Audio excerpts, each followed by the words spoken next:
आता एक शेवटचा प्रश्न तुम्हाला विचारू इच्छितो. तुम्हाला हे रेस्क्यू जी फील्ड आहे, प्राण्यांना पक्ष्यांना वगैरे, तुम्हाला आय एम शुअर तुम्हाला खूप पॅशनेट आहे तुम्ही त्याच्याबद्दल. तर काय या रेस्क्यू फील्डमध्ये तुम्हाला काय असं आहे की ज्याच्यामुळे तुम्हाला हे खूप आवडतं?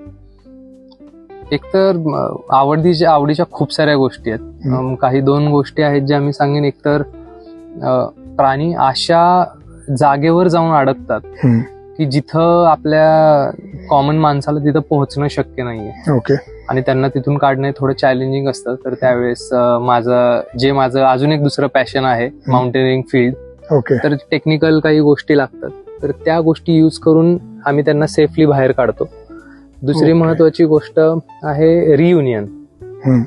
बऱ्याचदा पक्ष्यांची, प्राण्यांची पिल्लं ऊसाच्या शेतामध्ये सापडतात, बिबट्याची पिल्लं सापडतात, कोल्ह्यांची पिल्लं सापडतात, तरसाची पिल्लं सापडतात. तर ह्या प्राण्यांबद्दल लोकांमध्ये खूप भीती आहे आणि त्या भीतीपोटी बऱ्याचदा ते आईची आणि पिल्लांची ताटातूट होत आहे. आणि ते थोडंसं खूप अवघड असतं, कारण ते एकदा पिल्लू जर कुठल्या रेस्क्यू सेंटरमध्ये गेलं तर मग त्याचं पुन्हा निसर्गात जाणं अवघड होऊन जातं.